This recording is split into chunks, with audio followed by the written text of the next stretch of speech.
Bonjour Emmanuel, bonjour à tous. Bienvenue sur les nouveaux chemins de la connaissance.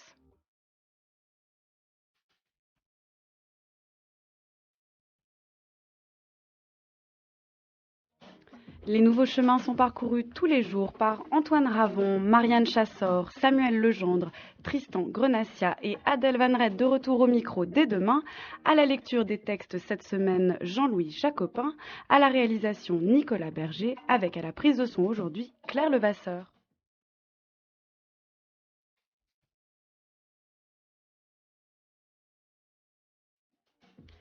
Quatrième et dernier temps de notre semaine consacrée au TTP, le traité théologico-politique de Spinoza.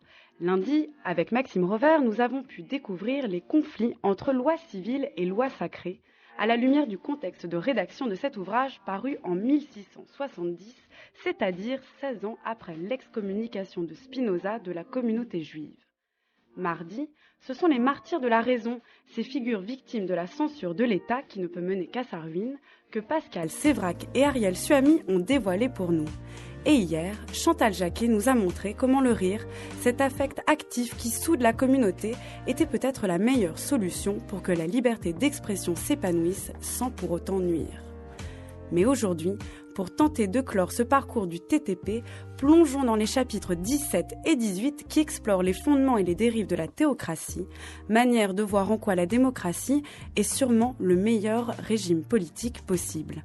Et pour en parler, j'ai le plaisir d'accueillir Adi Risque, professeur de philosophie en Cagne au lycée Henri IV à Paris, auteur notamment de Spinoza, l'expérience et l'infini, paru aux éditions Armand Collin en 2012, et Individu et multiplicité, essai sur les ensembles pratiques dans la critique de la raison dialectique de Sartre, sorti en avril 2014 aux éditions Quimet. Bonjour Adi Risque.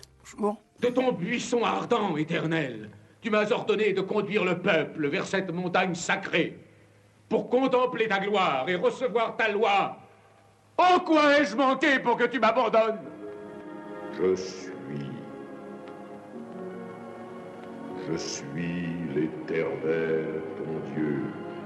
Tu n'auras pas d'autre Dieu devant ma face. Écrite du doigt de Dieu. Maintenant, redescends, car ton peuple s'est corrompu. La lumière de Dieu émane de toi, Moïse. Ne t'agenouille pas devant moi, Josué. Ces tables de pierre Ont reçu l'écriture de Dieu. Ces 10 commandements.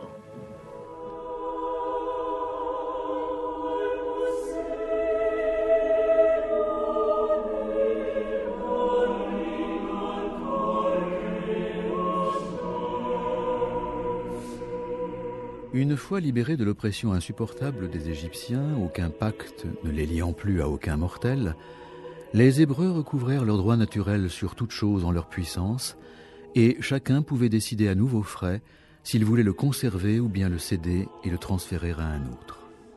C'est pourquoi, établis dans cet état de nature, ils décidèrent, sur le conseil de Moïse en qui ils avaient pleinement confiance, de ne transférer leurs droits à aucun mortel, mais seulement à Dieu.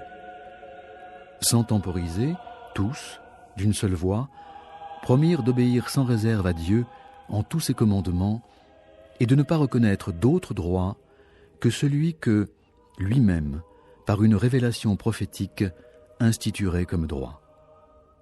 Cette promesse ou ce transfert de droit à Dieu se fit de la même façon que dans une société ordinaire lorsque des hommes y décident de renoncer à leurs droits naturels.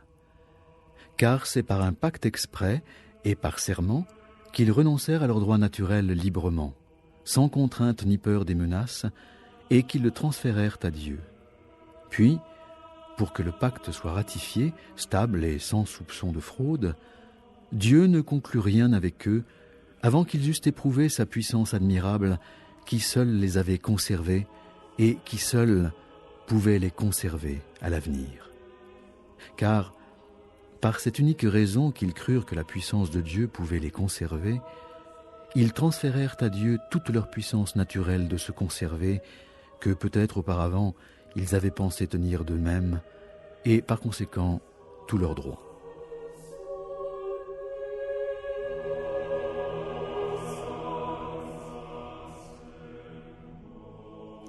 Adi, que nous venons d'entendre, lu par Jean-Louis Jacopin, un extrait du chapitre 17 du TTP. Et dans cet extrait, Spinoza donne un aperçu de la constitution de l'État des Hébreux et il dit que cette constitution se fit de la même façon que dans une société ordinaire. Alors, quelle différence entre l'État des Hébreux et un État ordinaire, une société ordinaire, et pourquoi faire appel à cet exemple à ce moment-là du TTP, Adi? On associe la théocratie avec un régime exceptionnel, extraordinaire, en tous les cas un régime où le pouvoir est dit appartenir à Dieu, et un régime qui s'imposerait, pourrait-on dire, de l'extérieur aux hommes. En sachant souvent le régime dit théocratique, où ceux qui en sont les protagonistes font parler Dieu et, d'une certaine manière, instrumentalisent le Dieu dont ils parlent pour couvrir, instituer, dissimuler, masquer leur propre pouvoir, afin que sous cet effet d'une transcendance invoquée, leur pouvoir soit, en quelque sorte, au-delà de tout questionnement. Or, que fait Spinoza? Il nous invite à réfléchir sur la seule théocratie qui a réellement existé dans l'histoire. Et il nous invite à en analyser l'institution et les conditions de fonctionnement. Donc, quand je parle d'institution, et vous venez de m'en faire la remarque, cela signifie que ce régime est institué par les hommes comme les autres régimes. Qu'il y a donc, si on part de l'idée d'un pacte, d'un contrat d'institution, un contrat pour instaurer le régime théocratique. Ce qui revient à dire que les hommes, leurs passions, leurs appétits, ce qui les a constitués en un groupe, en une multitude unifiée, ben les hommes sont partie prenante de ce pacte. Et ils doivent établir, en quelque sorte, le pouvoir de Dieu. Cela signifie qu'il ne leur est pas imposé de l'extérieur. Et c'est important. C'est à la différence de l'extrait qu'on a entendu des 10 commandements, ce film de 1956 réalisé par Cécile B2000, où on entend que Dieu parle aux hommes et leur confère un pouvoir par son autorité.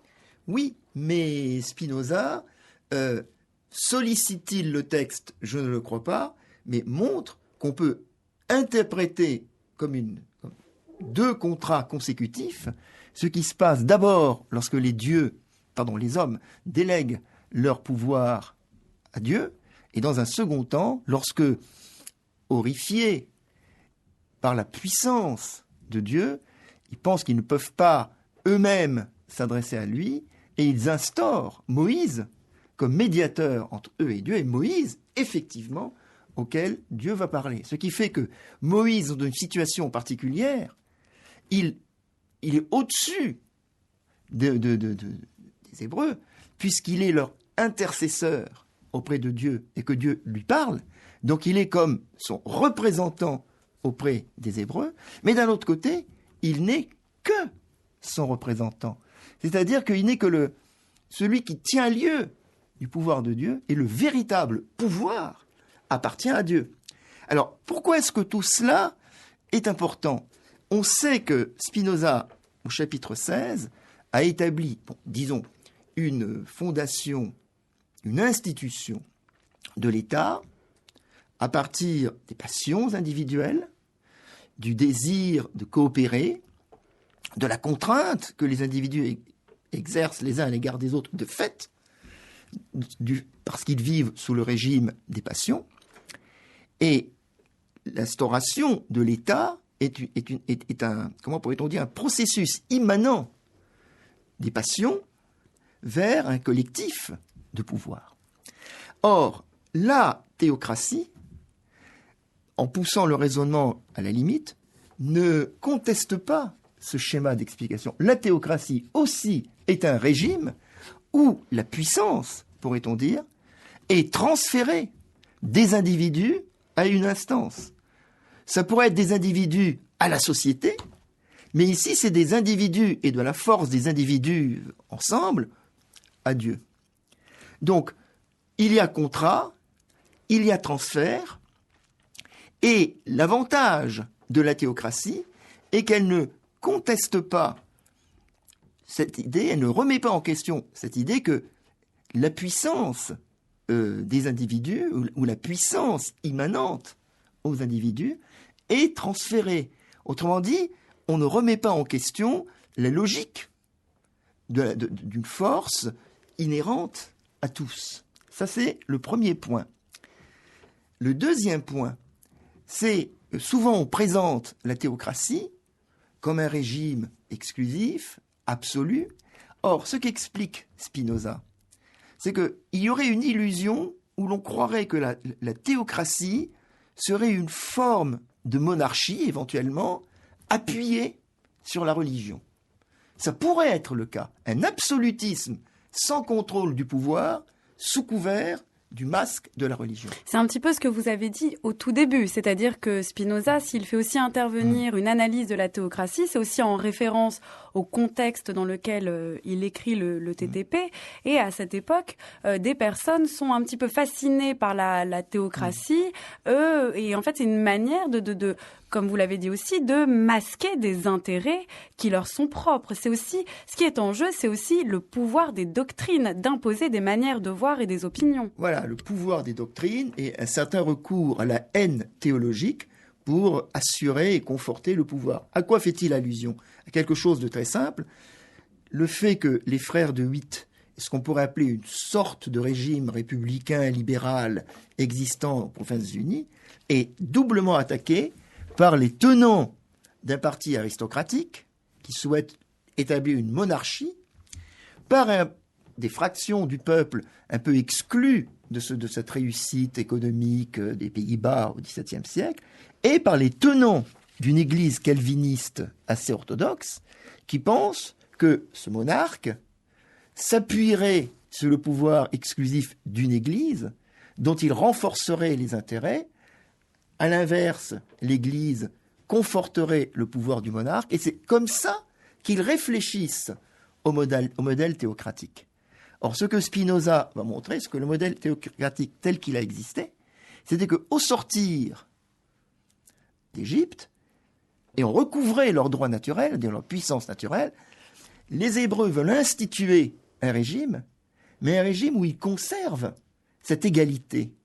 Cette égalité, pourrait-on dire, cette émancipation qu'ils ont conquise par rapport au pharaon.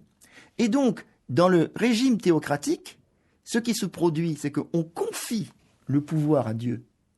Mais on confie le pouvoir à Dieu pour ne pas le confier aux hommes. Et autrement dit, explique Spinoza, ce n'est pas un régime monarchique, ce n'est pas un régime aristocratique, ce n'est pas un régime populaire, c'est un régime théocratique où le pouvoir étant confié à Dieu, il n'est en fait confié à personne. Et autrement dit, c'est un pouvoir qui fonctionne comme limitation du risque d'appropriation du pouvoir par des individus. Des passions humaines. Voilà.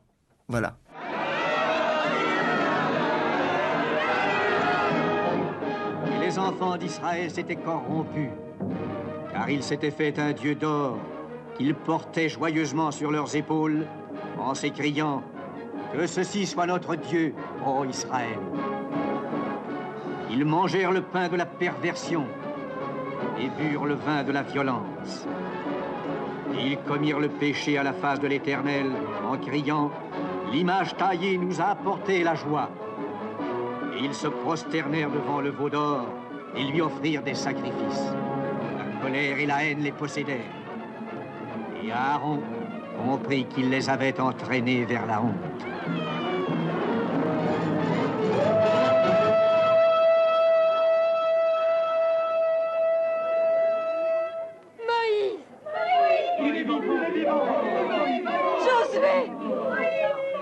Malheur à toi, Israël!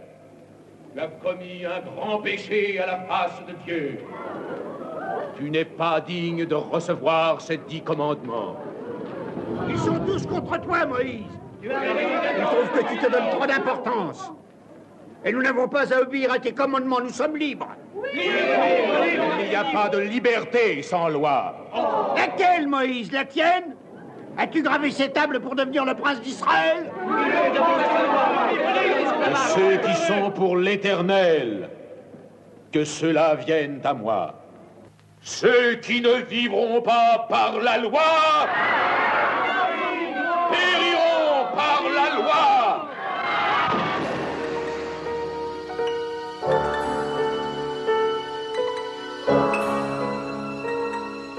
Ceux qui administrent l'État ou détiennent le pouvoir d'État, quelque crime qu'ils commettent, s'efforcent toujours de le masquer d'une apparence de droit et de persuader le peuple qu'ils ont agi honnêtement.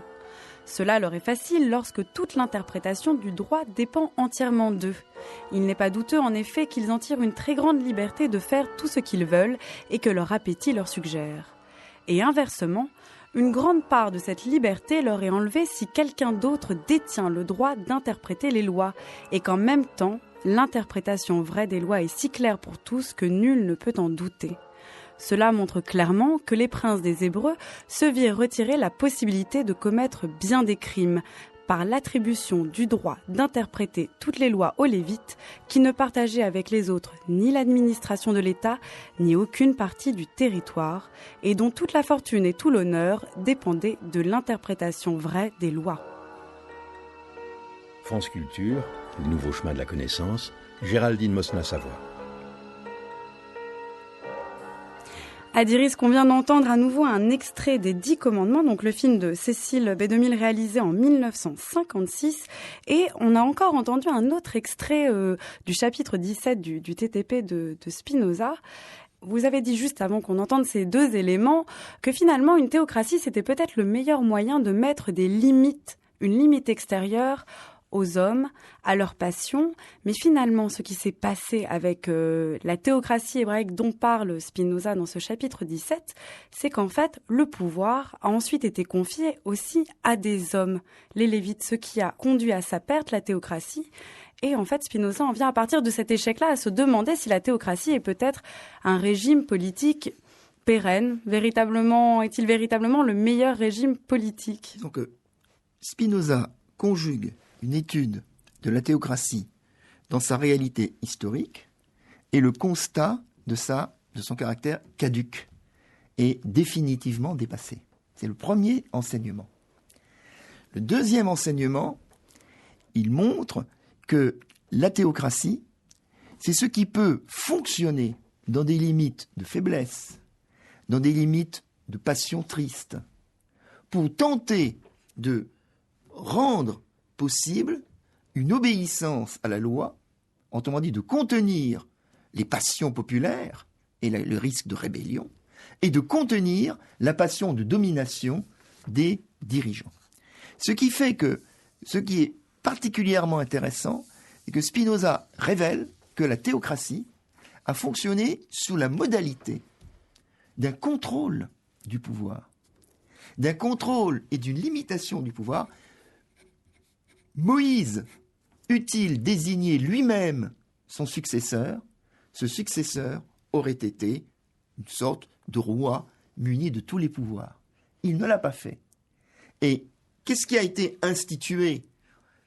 Et ce que décrit d'ailleurs le livre de Josué, c'est-à-dire un pouvoir des chefs politiques, pouvoir lui-même assez décentralisé, puisque dans un jeu de miroir, Spinoza montre qu'il y avait des tribus d'Israël, au même titre qu'il y avait un pouvoir très fédéral dans les provinces unies, que finalement le pouvoir central était lorsqu'il y avait une menace grave sur tous, avec la nomination d'un chef militaire. Mais cela dit, les chefs politiques administrent l'État, ont le pouvoir exécutif, appliquent la loi, mais ils n'ont pas le droit d'interpréter la loi de Dieu.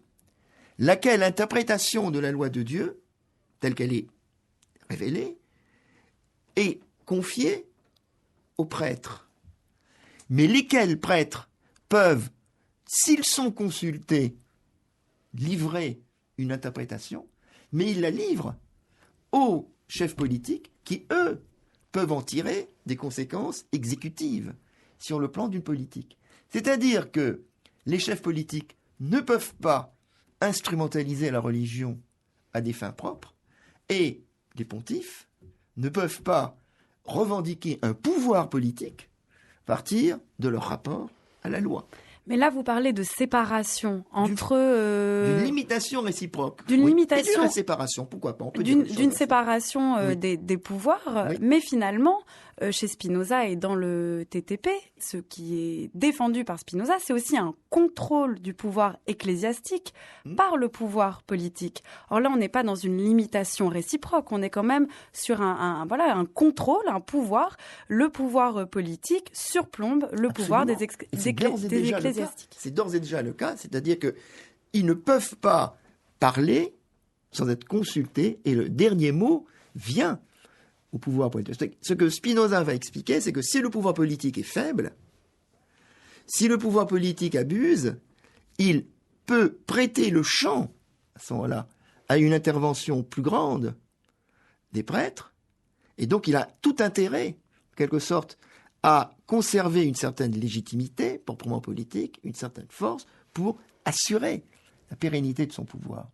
Mais ce que Spinoza va expliquer en même temps, c'est que ce relatif contrôle repose sur une sorte de spécialisation des Lévites, une spécialisation des Lévites qui, selon lui, entraîne jalousie, haine, même, pourrait-on dire, rupture de l'égalité, puisque les Lévites assurent les fonctions sacerdotales, et donc, de proche en proche, provoque une crise de ce système théocratique. Et avec quelque chose, donc le passage d'ailleurs, les individus se mettent à revendiquer un roi. Pour éviter... Ils veulent en revenir au pouvoir d'un homme, finalement. Voilà, ce qui leur avait évité jusqu'ici tout conflit, ils veulent y revenir. Mais ce qui montre bien aussi les limites de la théocratie. Voilà. Mais aussi, en fait, cet exemple de la théocratie auquel fait appel Spinoza, c'est aussi un éclairage pour le régime démocratique, pour tout son propos autour de la liberté de philosopher, qui est quand même l'enjeu du TTP. Et finalement, on a du mal à voir comment Spinoza peut, à partir de la théocratie, dire effectivement dans la démocratie, on doit aussi avoir une limitation des doctrines, on doit les contenir, on doit avoir un contrôle sur elles. En même temps, on prône la liberté d'expression et en même temps, on doit quand même avoir un contrôle sur cette liberté d'expression. Alors, disons que la leçon que tire Spinoza de la théocratie, c'est qu'il faut renforcer le pouvoir politique. Renforcer le pouvoir politique et renforcer l'autonomie de ce pouvoir politique et la primauté du pouvoir politique sur les instances religieuses. Alors, sur la question de la liberté d'expression, disons que Spinoza dira que la souveraineté de l'État, enfin, du pouvoir politique, doit l'emporter sur ce qu'on pourrait appeler la religion dans Saint-Jean, mais plus précisément sur le pouvoir religieux, à partir du moment où le pouvoir religieux est une institution au sein de l'État. C'est une institution au sein de l'État, c'est une institution de fait qui a un pouvoir, qui a une influence sur les hommes, qui a pour ainsi dire une capacité d'exercer une influence sur les masses et sur les actions politiques par l'intermédiaire des croyances. Ce qui fait que tout ce qui touche au culte extérieur, aux cérémonies, à certains grands enseignements de la religion relativement à la pérennité de l'État, eh bien, le pouvoir politique doit conserver, comment pourrait-on dire, la primauté sur le pouvoir religieux. Mais en même temps, ce pouvoir politique a tout intérêt à ce que les individus puissent librement exercer leurs croyances pour tout ce qui touche au culte intérieur, au culte personnel, car finalement, le développement de la liberté de conscience et d'expression prépare la possibilité d'une adhésion en connaissance de cause des individus à la loi et à la rationalité de cette loi. Et c'est là où on retombe sur l'idée d'immanence, en fait, dont vous parliez au départ. C'est-à-dire que là, finalement, les individus ne sont pas contraints par une autorité extérieure, mais finalement, en fait, il y a une adhésion qui vient d'eux-mêmes. Voilà. Sauf que il y a l'immanence qui est, pour ainsi dire, la question qui rend compte de la genèse, de la formation de tout État politique, même l'État politique le plus répressif, est l'expression de la puissance de tous retournée contre tous. Là, c'est capital. La puissance de tous retournée contre tous. Du coup, l'immanence peut s'exprimer selon différents régimes et parfois être minée par la passivité, les passions tristes, la haine théologique. Et donc, à partir de là, se forme un effet de transcendance, un effet de dépossession pour les hommes de leur propre puissance. Donc, le régime, en renforçant la force du pouvoir politique, de son propre pouvoir, du pouvoir politique, prépare une union plus intimement, plus consciemment, plus délibérément voulue par les individus, et donc par là même une union plus forte. Ce qui suppose des institutions de la vie politique et des institutions qui rendent les hommes aptes à ce développement de leur pensée propre, et de leur pensée propre qui est indispensable pour en faire des sujets puis des citoyens qui veulent, en leur fort intérieur, par un mouvement propre et spontané, la loi, obéir à la loi comme si on obéissait à sa propre pensée. Le tyran, le prêtre et l'esclave. Qu'est-ce que pour Spinoza il y a de commun entre un tyran qui a le pouvoir politique, un esclave et un prêtre qui exerce un pouvoir spirituel? Et ce quelque chose de commun, c'est ce qui va faire dire à Spinoza, mais ce sont des impuissants. C'est que d'une certaine manière, voilà, ils ont besoin d'attrister la vie. Ils ont besoin de faire régner la tristesse parce que le pouvoir qu'ils ont ne peut être fondé que sur la tristesse. Et Spinoza fait un portrait très étrange du tyran, en expliquant que le tyran, c'est quelqu'un qui a besoin avant tout de la tristesse de ses sujets. Parce que il n'y a pas de terreur qui n'ait une espèce de tristesse collective comme base. Le tyran, pour son pouvoir politique, a besoin de cultiver la tristesse. Le prêtre a besoin de cultiver la tristesse, tel que le voit Spinoza, qui a l'expérience du prêtre juif, du prêtre protestant et du prêtre catholique. Or, Nietzsche, quand il fera ce qu'il appelle, Nietzsche lance une grande phrase, il dit « Je suis le premier à faire une psychologie du prêtre », dit-il dans des pages très comiques, et à introduire ce sujet-là en philosophie. Il définira précisément l'opération du prêtre par ce qu'il appellera, lui, la mauvaise conscience, c'est-à-dire cette même culture de la tristesse.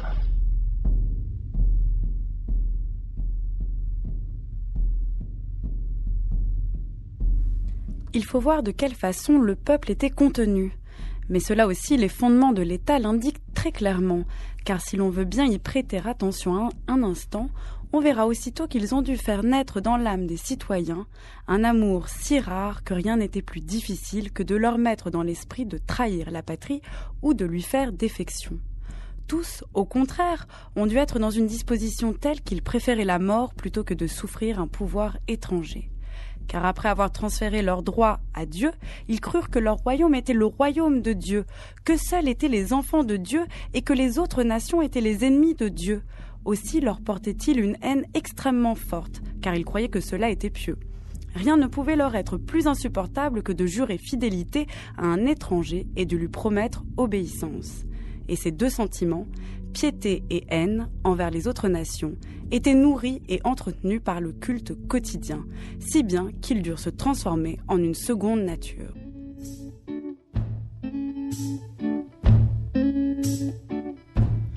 Woke up this morning soon, singing this song. Don't you know the words came to me in a dream so strong? Song said we got to shout the good news and heed the call. People, let's spread the word. Hallelujah. God's kingdom is in us all. This old world's in a fix. Something's not right. Everywhere you look, either war is raging or someone's looking for a fight. Right now, we got to shout the good news till the walls tumble and fall. People, let's spread the words, hallelujah. God's kingdom is in us all. Vous écoutez France Culture, les nouveaux chemins de la connaissance. C'est le 4e et dernier temps de notre semaine consacrée au TTP de Spinoza, le traité théologico-politique.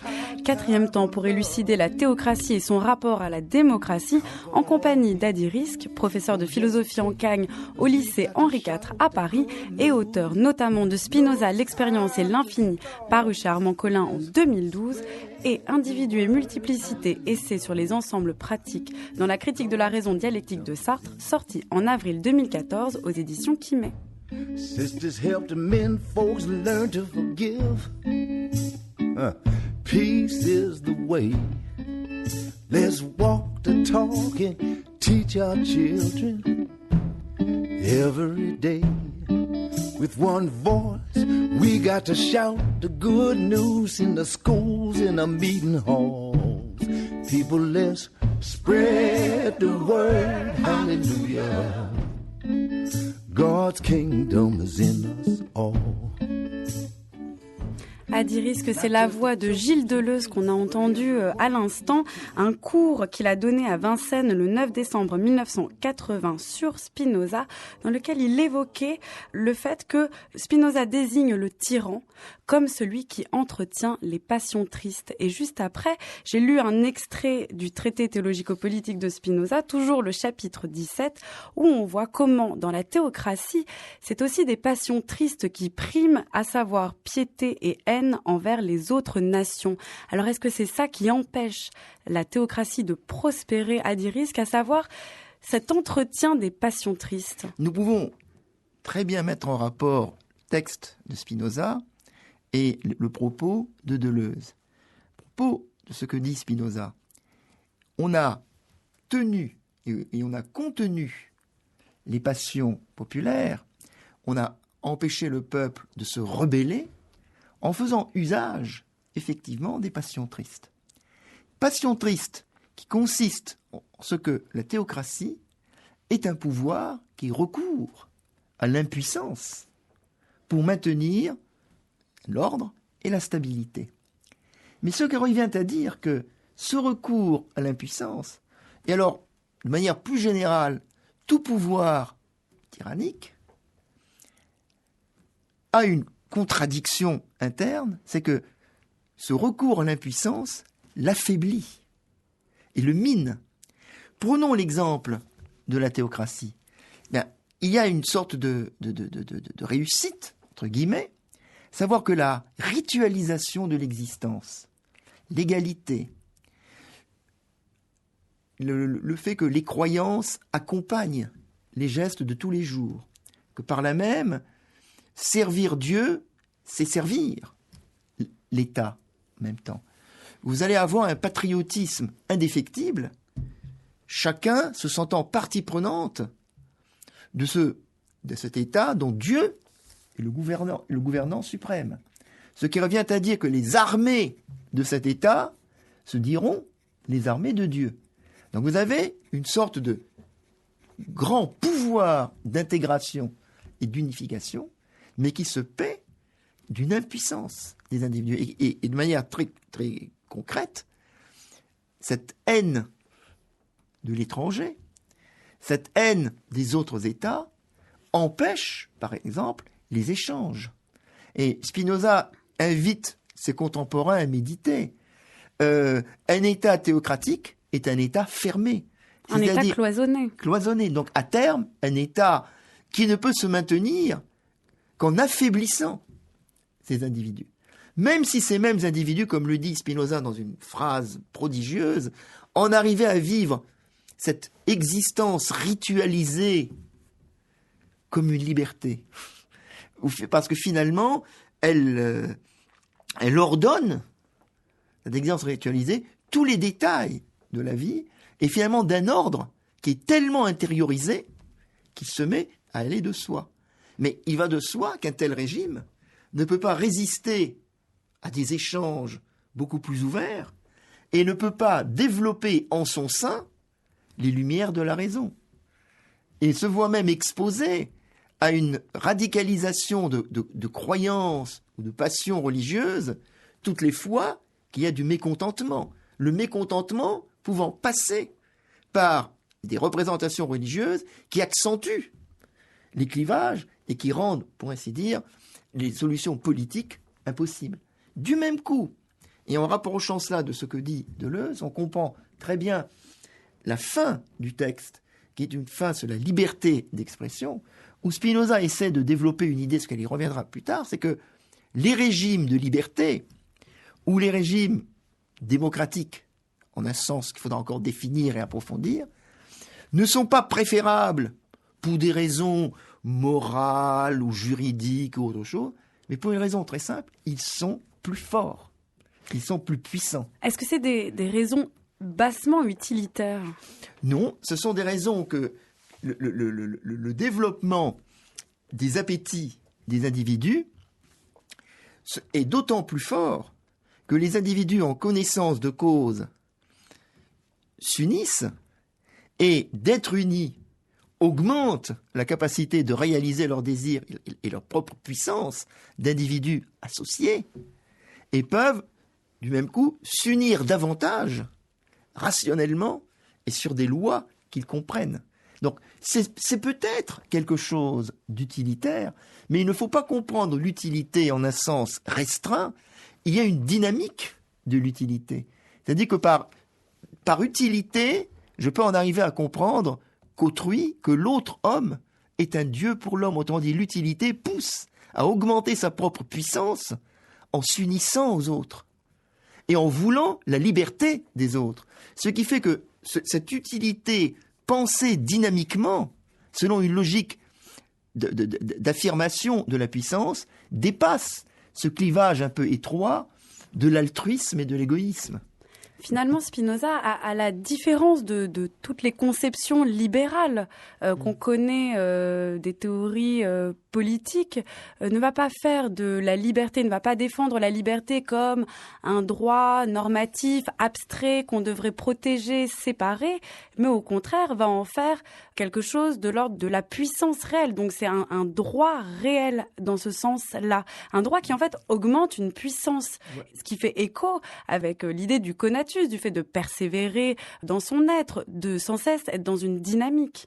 Le droit doit inscrire institutionnellement une articulation et une distribution des pouvoirs individuels de telle sorte que de l'union des pouvoirs et des droits, les droits de chacun soient démultipliés et augmentés. Autrement dit, la puissance n'est pas relative à des droits figés, institués comme des normes abstraites, mais suppose que le droit doit, dans sa réalité institutionnelle, juridique et politique, augmenter et articuler de manière de plus en plus adéquate la puissance de tous les individus. Et c'est là où le sens de séparation prend un autre sens que celui qu'on a l'habitude d'entendre, à savoir d'un côté l'Église, de l'autre l'État, ou même dans la séparation des pouvoirs qu'on trouve chez Montesquieu. Là, vous avez bien parlé tout à l'heure d'auto-limitation. Et finalement, c'est comme s'il y avait une dynamique dans cette limitation. Ce n'est pas des entités figées qu'on a dans la conception politique d'une communauté proposée par Spinoza, n'a rien de quelque chose de figé à respecter. En fait, c'est pas une communauté, comment dire, définie négativement par tant que je ne fais pas ça, j'ai le droit de faire quelque chose comme ça. Je vois bien ce à quoi vous voulez venir, et c'est tout à fait exactement ça, c'est qu'on peut avoir une conception du droit et de la liberté, à savoir que mon droit s'arrête à celui d'autrui. Et donc, on a cette conception un peu libérale, Marx aurait dit bourgeoise, du droit naturel, c'est-à-dire qu'on a des domaines qui sont finalement grillagés et séparer le domaine de chacun du domaine de l'autre. Ma liberté s'arrête à la frontière de la liberté d'autrui. C'est le principe de la liberté individuelle qui serait distinct de la liberté politique et collective. Alors, il y a une part de vérité dans cette formule, mais c'est pas ce que Spinoza montre, c'est que finalement, le droit individuel suppose l'unité avec le droit d'un autre, et c'est l'association des droits qui augmente le droit de chacun, c'est-à-dire permet au droit de chacun de s'exercer plus effectivement et plus puissamment. C'est-à-dire que le droit n'est pas séparable d'une dynamique des relations interindividuelles. Et on doit cesser de comprendre les relations interindividuelles soit sous le mode d'un rapport privé où l'autre est le négatif de ma liberté, soit sur le mode, finalement, de la perte de soi dans une espèce de communauté totalisante, extérieure, qui intègre tout le monde. Non, c'est la dynamique des rapports individuels qui développe un conatus collectif qui n'est rien d'autre que le développement du conatus de chaque individu dans son union avec les autres. Et cela suppose des institutions de la vie politique, mais les institutions comme des institutions de la communication des passions et des pouvoirs pour permettre le dégagement, la définition de réels dénominateurs communs qui suppose l'exercice de la pensée, l'exercice de la pensée qui permet de former des notions communes, partagées, propres à une communauté d'individus libres. Dieu seul détint la souveraineté de l'État des Hébreux. Par la force du pacte, cet État fut le seul à être, à bon droit, appelé royaume de Dieu, et Dieu, à bon droit, roi des Hébreux. En conséquence, les ennemis de cet État furent appelés ennemis de Dieu. Les citoyens qui voulaient usurper le pouvoir furent désignés comme coupables de lèse-majesté divine. Et pour finir, le droit de l'État fut appelé droit et commandement de Dieu. C'est pourquoi, dans cet État, le droit de la cité et la religion, qui ne consistent que dans l'obéissance envers Dieu, étaient une seule et même chose. Voici pourquoi. Les dogmes de la religion n'étaient pas des enseignements, mais des commandements et des règles de droit. On estimait que la piété, c'était la justice, l'impiété, l'injustice et le crime. Qui abandonnait la religion cessait d'être citoyen et, par cela seul, était tenu pour ennemi. Qui mourait pour la religion était réputé mourir pour la patrie. D'une façon générale, donc, droit de la cité et religion n'étaient rigoureusement pas distingués. Pour cette raison, on a pu appeler cet État théocratie, puisque ses citoyens n'étaient pas soumis à d'autres droits que celui révélé par Dieu.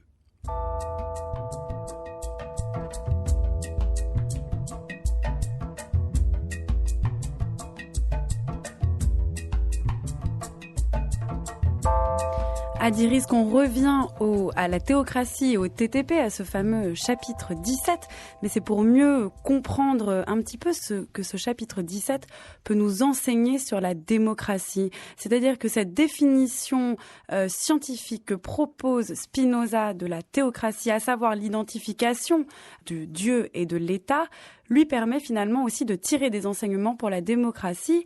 Et en quoi ces enseignements nous sont aujourd'hui encore utiles? En quoi la théocratie l'éclaire sur la démocratie? Bien, à mon avis, on peut répondre très simplement. La réussite, mais en même temps les limites, c'est-à-dire aussi l'échec de la théocratie, consiste en ce que elle a trouvé un moyen de faire obéir à la loi.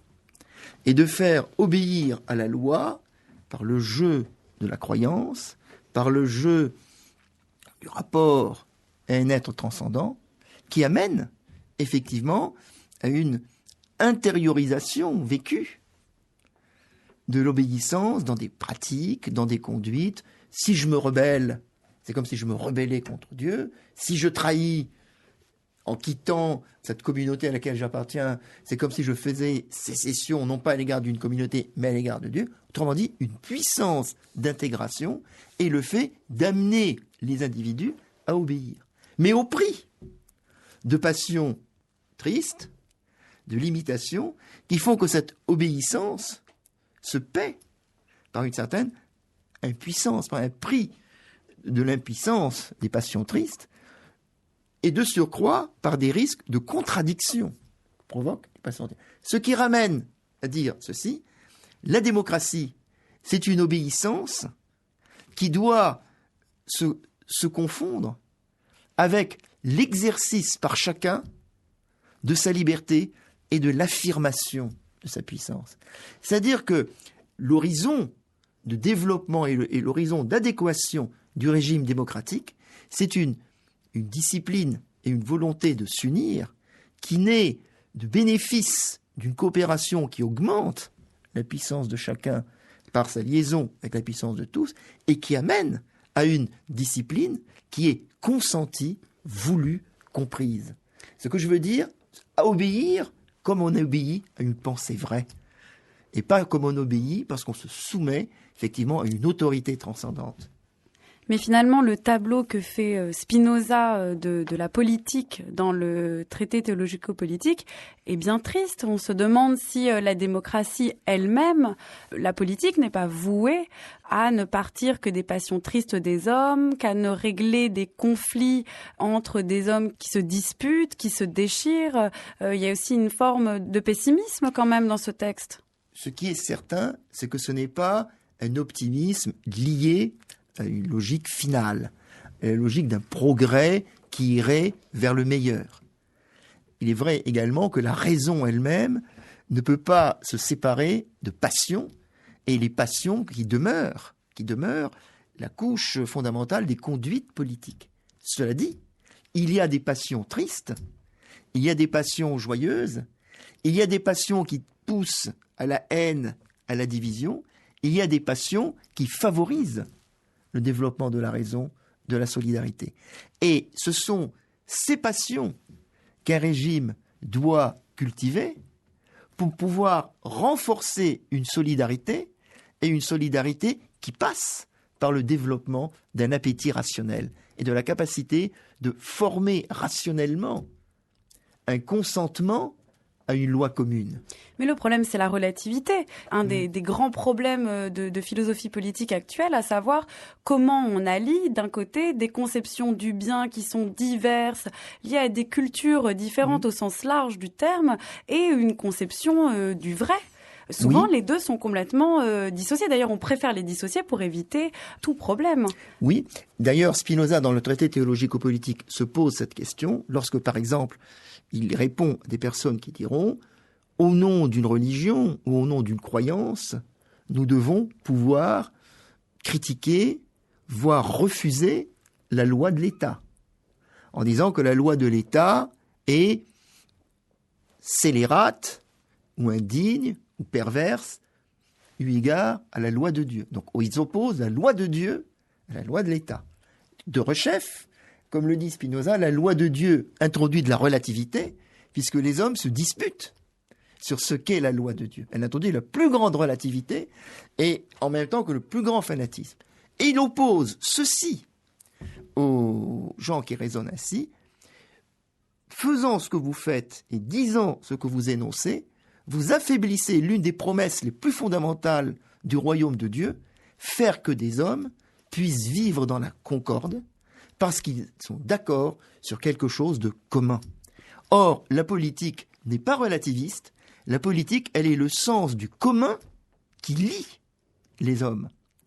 Et ce sens du commun qui lie les hommes passe par des institutions et passe effectivement par le développement, grâce aux institutions politiques aussi, d'appétit rationnel, de la capacité, dans cette rationalité moyenne qu'est la rationalité politique, de dégager un universel, en tous les cas un commun à la communauté. Donc on retrouve la question de l'universel qui est au cœur de la politique et qui est au cœur de ce qui finalement définit ce commun, et ce commun où la raison doit pouvoir se retrouver pour établir une société commune, une société politique. Merci Adi Rizk. Go down, Moses, way down in Egypt land.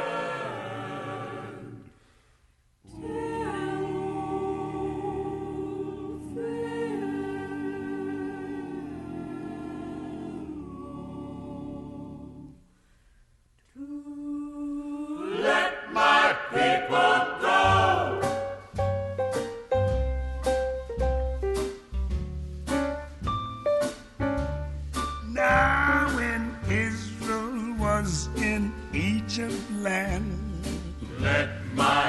people go. Oppressed so hard they could not stand. Let my people go. So the Lord said, go down. Go down. Moses. Moses. Way down in Egypt land. Tell old Pharaohs to let my people go. Let my people go. Encore merci Adiris. C'est moi qui vous remercie de m'avoir permis un peu de parler de ces choses qui sont toujours aiguës. Merci à vous en tout cas d'avoir clos cette semaine avec nous sur le traité théologico-politique de Spinoza. Donc je rappelle que l'on peut lire de vous Spinoza, l'expérience et l'infini, c'est paru chez Armand Collin en 2012. Aussi on peut lire Individu et multiplicité, et c'est sur les ensembles pratiques dans la critique de la raison dialectique de Sartre. Et puis surtout lisez donc le traité théologico-politique de Spinoza, c'est disponible aux éditions PUF, mais aussi chez Flammarion dans des traductions différentes.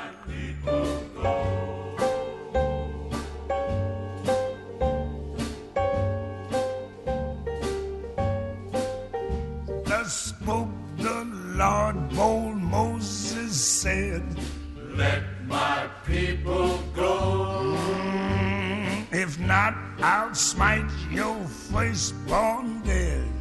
Let my people go. 'Cause the Lord said, go down. Go down. Moses. Moses. Way down in Egypt land.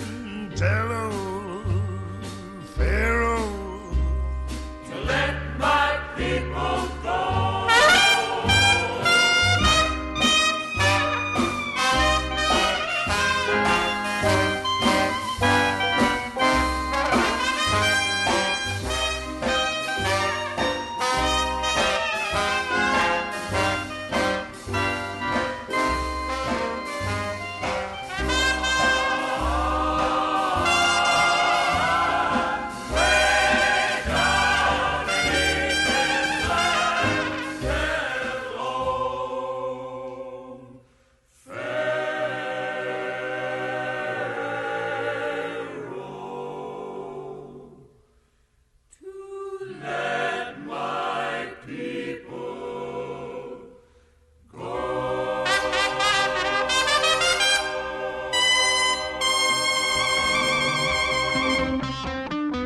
C'est la fin des Nouveaux Chemins et de cette semaine consacrée au TTP de Spinoza. Mais nous nous retrouvons demain, enfin vous retrouvez Adèle Van Rett pour les chemins du vendredi.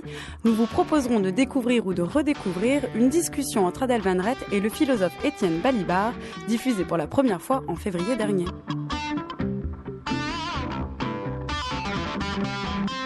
Et si d'ici là vous souhaitez réécouter cette émission, rendez-vous sur le site de France Culture à la page des Nouveaux Chemins.